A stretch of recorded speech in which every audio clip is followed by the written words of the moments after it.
Imagine stepping onto a bustling London street in the late 1960s and spotting a slender young man with wild curls, an impish grin, and a simmering sense of destiny hovering around him.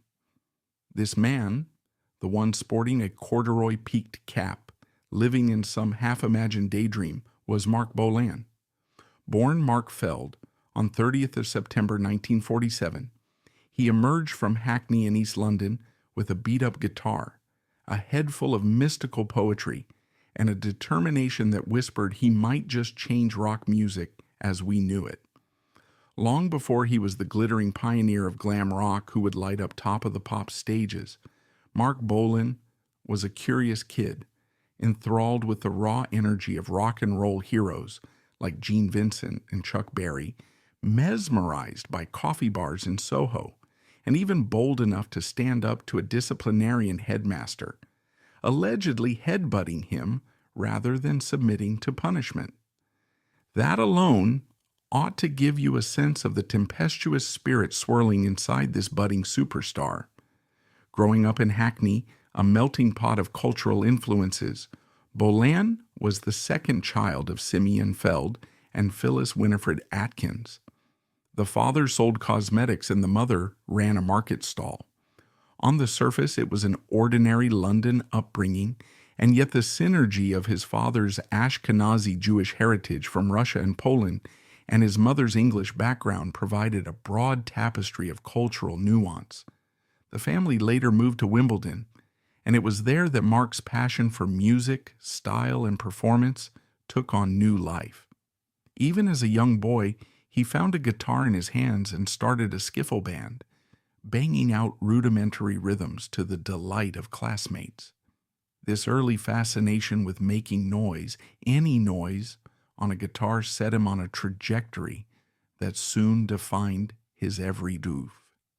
At age 15, he was expelled from school in dramatic fashion.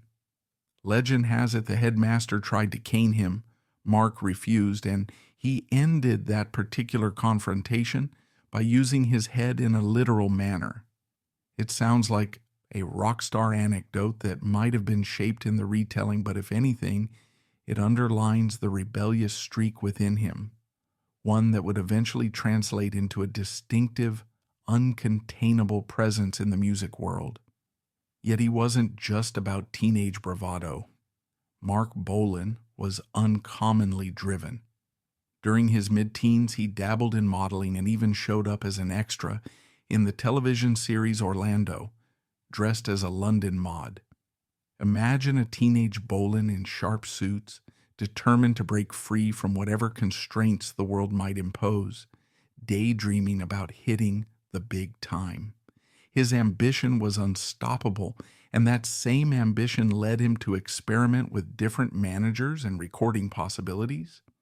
In those early days, he used the stage name Toby Tyler, cutting tracks that never made major waves at the time, but revealed a boy obsessed with rock stardom, strumming Dylan tunes in the living room of whomever would listen.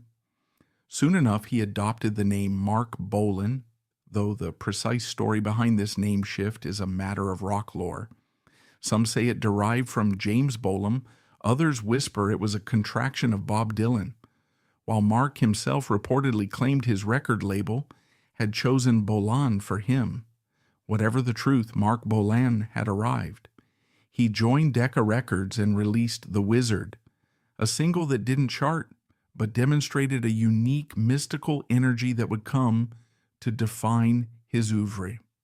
Behind him on session guitars were figures like Jimmy Page. The whiff of destiny hung in the air, even if the mainstream public had yet to notice. If there's one major leap in Marc Bolan's early journey, it came with John's Children, a band managed by Simon Napier Bell, who also managed the Yardbirds. Bolan penned Desdemona for them, which the BBC found a tad too risque because of its lyric, "Lift up your skirt and fly." The band garnered attention. Mark's flamboyant artistry and bohemian sense of poetry were on display, but the marriage between Bolan's ambitions and John's Children didn't last. Their equipment got repossessed, morale faded, and soon Bolan branched out on his own. From these scattered efforts rose Tyrannosaurus Rex, a name that evoked mythical, majestic energy. It began in a rather chaotic manner, including ill-fated attempts at playing electric sets. After being booed off stage in one of those disastrous early gigs, Bolan stripped things back to acoustic, forging a hypnotic folk rock duo with Steve Peregrine Took. Armed with an acoustic guitar, bongos, hand percussion, and Bolan's distinctly ethereal lyrics, Tyrannosaurus Rex found a receptive audience in the underground hippie scene. British DJ John Peel took a liking to them, giving them radio airtime that helped shape their cult following. Tyrannosaurus Rex was a swirl of poetic fantasy and gentle psych folk stylings.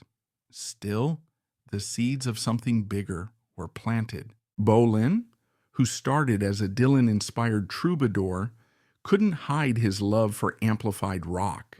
His influences were not exclusively airy-fairy. He once expressed how Jimi Hendrix's guitar style had impacted him.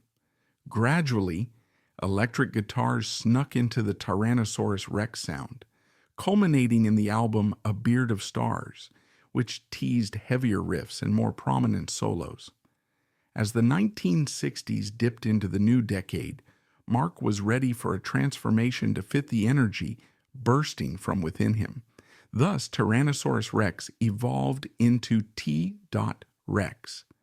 And with the name change came a simpler, bolder rock aesthetic. If Tyrannosaurus Rex was all about whimsy, T-Rex was about swagger. The single that sparked a revolution was Ride a White Swan. Produced by Tony Visconti, this tune brought a rolling, hand-clapping groove, and it soared up the UK charts, ultimately peaking at number 2. Picture Britain in 1970. The Beatles had officially disbanded, the music scene was in flux, and up strutted Bolan with a weirdly enchanting voice, a flash of glamour and riffs that broke away from the gentle folk-tinged approach. The track fused the whimsical with the electric, and it unleashed the swirling glitter storm we now recognize as the dawn of glam rock. Suddenly, T-Rex was unstoppable. Hot Love dominated the charts. Bolan even turned heads with his appearance on Top of the Pops. He wore glitter on his face, swirling around the stage, the cameras capturing that famous moment that many consider the official Light the Fuse event for glam rock. Before Marc Bolan's shimmering cheekbones, it was essentially a rock scene steeped in hippie afterglow or gritty blues. After Bolan's Glitter Bomb TV appearance, it felt like the entire UK was on the verge of adopting flamboyant style, from platform boots to outrageous costumes. And if Marc's makeup teased an androgynous, futuristic vibe, he also plugged directly into the primal heart of rock music, forging a sound that made fans swoon and scream in equal measure. In those early 70s, T-Rex mania caught like wildfire. With bassist Steve Curry and drummer Bill Legend in the lineup, the newly minted band hammered out hits that raced up the charts.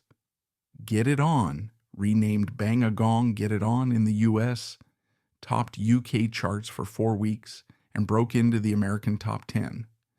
Electric Warrior, the 1971 album that encapsulated Bolan's gift for short, seductive rock and roll statements, soared to the top in the UK, eventually being hailed as a cornerstone of the glam rock movement. The songs on that record, from Jeepster to Cosmic Dancer, showcased Bolan's uncanny knack for mixing boogie rhythms with half-mythic lyricism. For a few glorious years, T-Rex rivaled even the Beatles in the UK. Teenage fans lost themselves in Metal Guru, Telegram Sam, and 20th Century Boy. The band's success soared at a staggering rate, with singles that seemed inevitably destined for top 10 status. Bolan's flair for performance only heightened the phenomenon. He would swirl feather boas around his neck, wear top hats, and for a while every move he made turned to gold. His friend David Bowie, who had likewise been hustling around the underground scene, burst into mainstream stardom during this same glam moment, and the two fed off each other's creativity. While Bowie rocketed into Ziggy Stardust territory, Bolan shaped his own whimsical star child persona, a poet who put words to thick, sexy guitar riffs, shimmering under stage lights like a cosmic elf king. Meanwhile, Marc Bolan was a complicated, restless figure behind the scenes. In 1969, he published a book of poetry, The Warlock of Love, which sold far better than anyone expected. His love for poetic expression never wavered. In interviews, he would often stress that he was a poet first, a musician second, that the words mattered more than the riffs. But to the fans, the riffs were unstoppable. T-Rex was riding high on wave after wave of hit singles, which spurred a mania known as Rextasy. But success on that scale can be perilous. Pressure piled on, personal relationships shifted, and Marc, always an evolving artist, found himself flirting with new influences, from funk to soul to R&B. Around 1973, with the album Tanks and subsequent releases, the T-Rex formula expanded. But the public's appetite for the trademark glam boogie began to wane.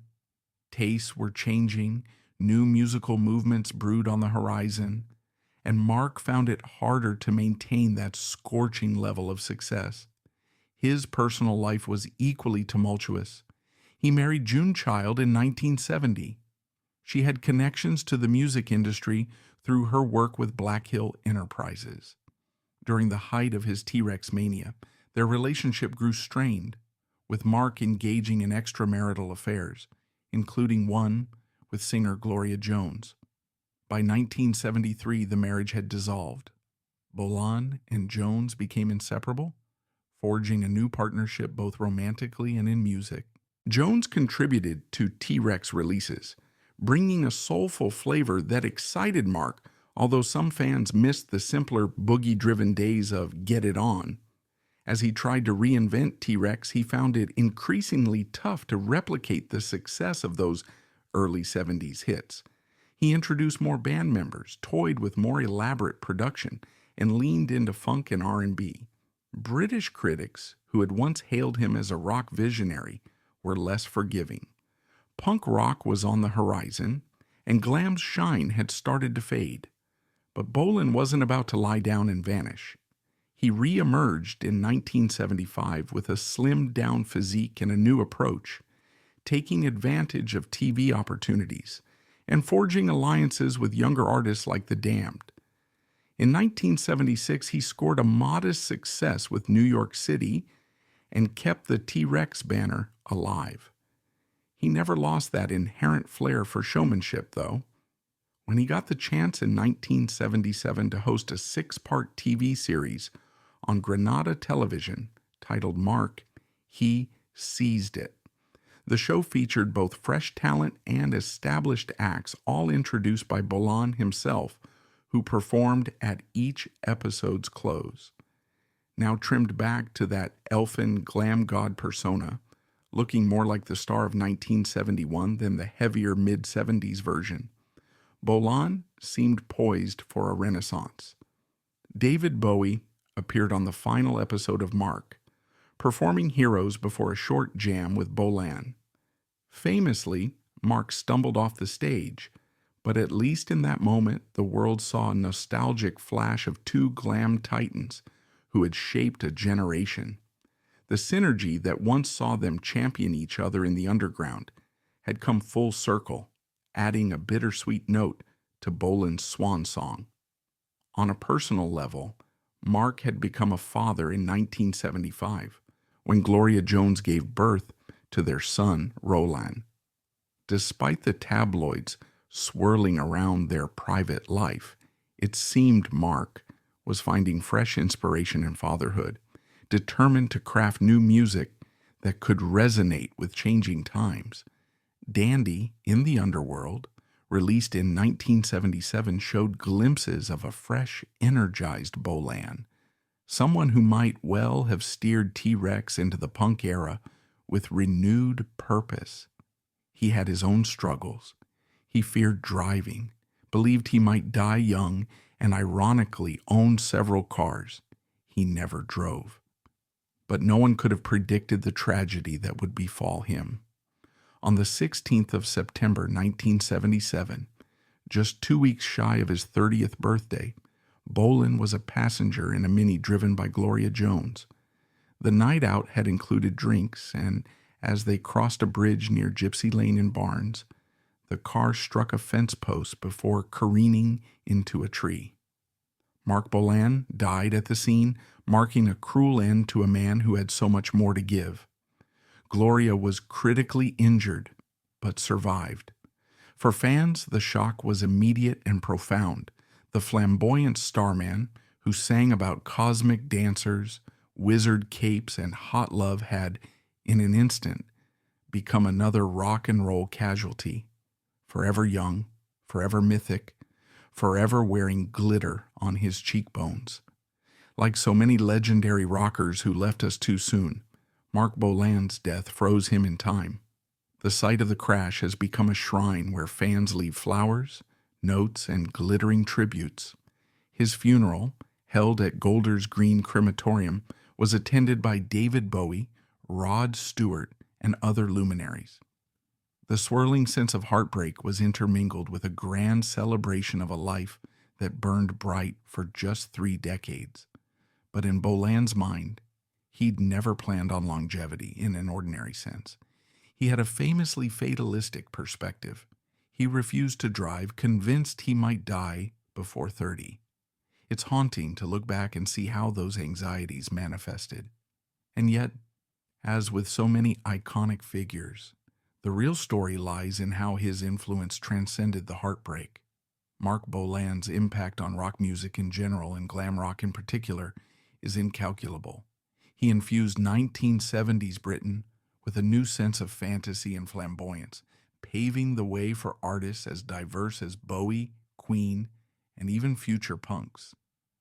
Johnny Marr, revered guitarist of the Smiths, once cited Bolan as an early guitar idol.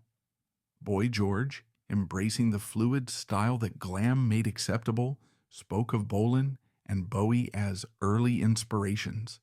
Even Freddie Mercury enlisted the fashion design talents of Zandra Rhodes after seeing Bolan wearing her creations. Bolan's brand of glitzy flamboyance and edgy riffs bled into the heart of British pop culture, influencing everything from punk to new wave, indie rock, Britpop, and beyond. The tributes kept coming even after his death. Susie and the Banshees covered 20th Century Boy. Bauhaus transformed Telegram Sam into a dark post-punk statement. Guns N' Roses gave Buick McCain a spin, while the Power Station took Get It On back into the charts in 1985, ironically winning Bolan a new wave of fans who hadn't been born during T-Rex's heyday. Morrissey teamed up with Bowie to sing Cosmic Dancer live, a stirring homage to Bolan's entire legacy. The refrain might as well be the question so many fans still ask: is it strange to dance so soon? Strange or not, it was Bolan's gift to let us dance in his cosmic illusions. Much of Bolan's music has found new audiences through movies and advertisements. Levi's famously used 20th Century Boy in a commercial with Brad Pitt in 1991, spurring a re-release that climbed the UK charts. Films like Billy Elliot, Moulin Rouge, and Dallas Buyers Club have featured T-Rex tracks, ensuring that Bolan's distinctive sound continues to dazzle. His songs remain an uncut gem of rock and roll's shimmering crown, bridging that ephemeral gap between the innocence of 60s pop and the decadent swagger of 70s glam. While the unstoppable wave of Rextasy eventually receded, Marc Bolan's artistry never truly went away. The posthumous induction of T-Rex into the Rock and Roll Hall of Fame in 2020 underscored just how powerful his work remains. Ringo Starr, who once directed a documentary about T-Rex titled Born to Boogie, welcomed Bolan and the band into the hall. It was a fitting nod to the stardust-sprinkled rocker who had marched so confidently onto British television decades prior, single-handedly opening the door for something new and vital in rock style and sound. All these years later, fans still cite that moment in 1971 on Top of the Pops, where the camera panned across the stage to reveal Marc Bolan wearing glitter under those swirling lights as a pivotal turning point. It's astonishing to think that the entire glam explosion, the flamboyant wardrobes, the gender-bending theatrics, the swirling swirl of teenage hysteria, may well have hinged on that single performance. That was the moment you could literally see the gate fling wide open for an entire wave of fashion, attitude, and music to come stomping through. It's not just that Marc Bolan had hits, it's that he gave the rock world permission to be outlandish, to embrace costume and theatrics, to flirt with androgyny, to spin poetry into cosmic illusions, and still churn out chart-topping singles. He was sophisticated and unapologetically silly at the same time, prancing around in feather boas and warbling lyrics about unicorns, yet anchoring it all with some of the most infectious rock hooks imaginable. He was a ball of contradictions, the shy poet, the brash frontman, the cosmic wizard, the streetwise London boy. That complexity made him fascinating, and it's part of why he remains an enduring figure in pop culture. Even if glam rock had never happened, you get the sense he still would have made a splash by virtue of his unstoppable desire to shake things up. His personal life, full of romantic turmoil, divorces in process, and heartfelt confessions of sexual fluidity, only adds to the legend. Marc Bolan was never an artist content with half measures.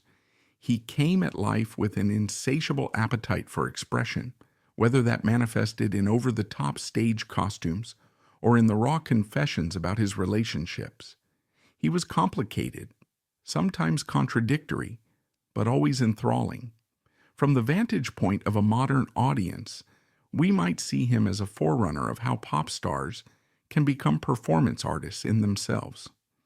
For Marc, life and art were interwoven.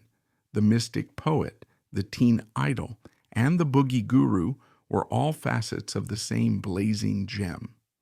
When he parted from John's children, it was because he had a vision.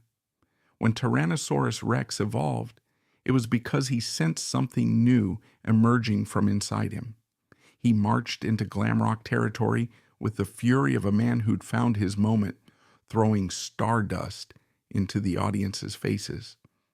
To watch old performances or music videos is to see a man intimately aware of the camera's gaze, flirting with the lens like he was in on some cosmic secret. His star power was that intangible thing you can't teach or replicate. It was simply there, pulsing under every note he played. Even in death, Marc Bolan didn't lose that golden shimmer. The shrine in Barnes, where the fateful crash occurred, is as much a place of pilgrimage as Jim Morrison's grave in Paris or the Dakota Building for John Lennon fans in New York. People still leave flowers, guitar picks, letters, poems. There's a bust of Bolan, too, a nod to the physical presence he once commanded. It's a tangible site for remembering that rock music, at its best, is about living on the edge of fantasy and reality, a place Bolan personified like few others. His money and estate were tied up in trusts and complicated finances, a labyrinth that left his son Roland without full access to the fortune for a while.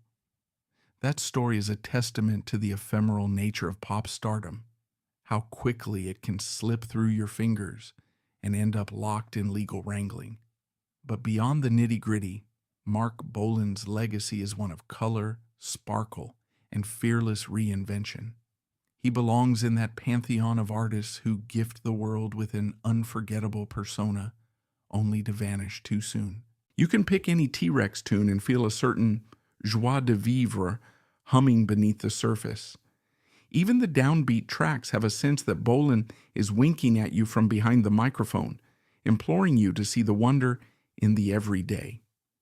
You realize that many of his lyrics read like modern fairy tales set to a boogie beat. He conjured dragons and cosmic dancers not because he wanted to be whimsical for whimsy's sake, but because that was how he made sense of the world. Through images, illusions, and flamboyant pageantry, he built a new language for rock that no one else had quite spoken before. It might be easy to dismiss Marc Bolan as just a sparkly pop star if you only consider the superficial glitz. But spend a little time with his music, especially Electric Warrior or The Slider, and you'll discover a deeper artistry. The production by Tony Visconti, the layering of those guitars, Bolan's unusual chord changes, and the melodic lines that catch your ear in surprising ways prove he was more than just a stage show. It's an immersive experience, capturing an early 70s zeitgeist in a bottle.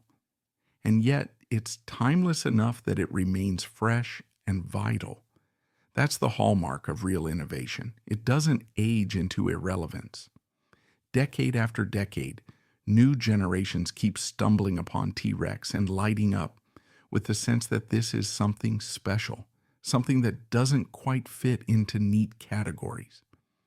Part of Marc Bolan's genius was his willingness to blend different elements, the rock and roll of Chuck Berry, the mystic poetry of the Beatles' more experimental era, the theatrical flair of show business, and the hush-hush, unspoken desire of British youth to break out of the drab. He gave them license to shine, to wear glitter and satin, to embrace fantasy. It was as if he said, why should rock be dull or overly serious? Why not make it a spectacle? The bigger question might be, how many people owe their entire approach to performance to that single question? His rivalry-tinged friendship with David Bowie is a story unto itself. Early on, Bolan strummed guitar for Bowie's single The Prettiest Star, and they shared the same producer, Tony Visconti. They soared side by side, rethinking how Britain consumed rock music. Bowie's Lady Stardust, rumored to be about Bolan, stands as a curious symbol of their bond, two flamboyant dreamers rewriting the rules of stardom. They had their tensions, but each recognized the other's genius. When Bowie turned up on Marc's television show in 1977, it was a full-circle moment that ended in tragedy just days later. There's an unshakable poignancy to that final on-air meeting, especially in hindsight. Artists across genres continue to name-check Bolan, whether it's post-punk outfits like Joy Division, whose guitarist Bernard Sumner said his first single was Ride a White Swan, or glam enthusiasts like Boy George, who saw in Bolan a reflection of his own love for outlandish dress. Even modern pop stars who flaunt flamboyant outfits owe him a nod, whether they realize it or not. He carved out a space where rock music was not just about songs. It was about entire worlds built on stage. Performers from Prince to Lady Gaga to Harry Styles have, in one way or another, borrowed from that tradition of fearless self-expression. Marc Bolan was never just a musician. He was a ringmaster, a poet, a living piece of theater. And in the final measure, Marc Bolan found a place among the icons. The Rock and Roll Hall of Fame induction in 2020 reaffirmed it. But the real proof lies in the hearts of fans. That's where his biggest hits continue to spark joy, spin dance floors, and inspire young dreamers to pick up a guitar or dab a little glitter on their cheeks. Because rock and roll at its purest is about that flash of rebellion and wonder, and Bolan provided both in spades. It's wild to imagine what else he might have done had he lived beyond 29. Perhaps he would have dove headlong into the punk scene or reinvented T-Rex yet again for the 80s or 90s. Maybe he would have joined forces with Bowie or formed a supergroup. We'll never know. The tragedy is that he didn't have time to evolve further, but sometimes the ephemeral nature of a shooting star ensures the brightness of its trail. Listen to 20th Century Boy now, and it still sounds urgent, alive with an energy that refuses to be caged by the constraints of time. It's basically Marc Bolan screaming from the great beyond. Dance, live, don't be afraid to be yourself. That message resonates as loudly today as it did in 1973. And that's the reason so many younger artists keep returning to Bolan's catalog for covers and inspiration. The man had a knack for capturing lightning in a bottle, for translating intangible magic into guitar riffs and hypnotic chants. If you walk past the tree in Barnes today, you might see fresh flowers or a small glitter-encrusted note that references Ride a White Swan, or maybe a pastel tie-dye scarf. It's a testament to how deeply Marc Bolan's music stirred people. For them, his presence isn't confined to dusty vinyl or ancient video clips. He's a living, breathing spirit of rock flamboyance, a reminder that it's okay to break the rules, to be flamboyant, to craft a persona that is borderline otherworldly. Those are the qualities that keep an artist's memory alive decades after they've gone.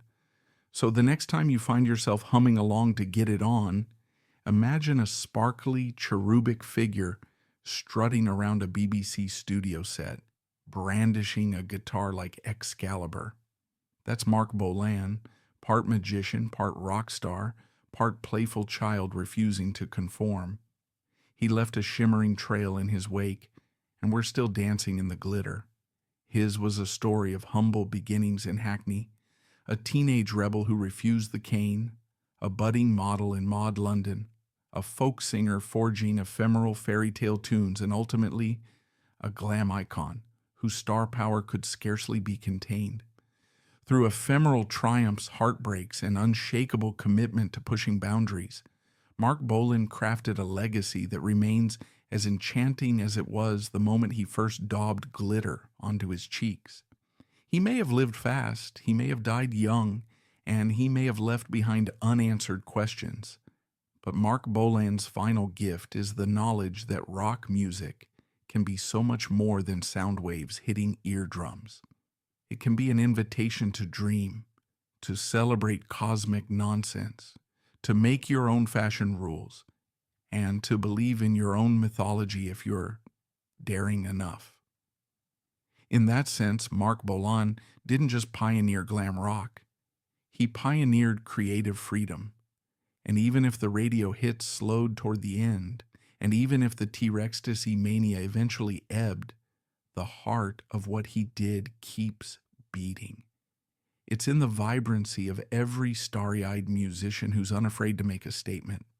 All because Marc Bolan stood there first, plucking a white Fender Stratocaster, wearing a top hat, conjuring swirling visions of wizards, and telling the world, "This is who I am. Like it or not, you're coming along for the ride." Rest assured, the story of Marc Bolan will never fade away.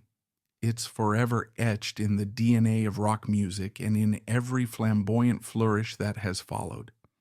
If you should find yourself on that quiet street in Barnes, take a moment. Look at the memorial. Remember that inside the battered metal of that Mini on that fateful night was a human soul brimming with music, poetry, and the blazing conviction that one could become a rock star armed with only ambition, glitter, and a few well-chosen riffs. That spark never truly went out. It simply changed form, shimmering in the collective memory of all who recognized that once upon a time, a curly-haired mystic named Marc Bolan redefined rock and roll by making it, quite simply, more magical than it had ever been before.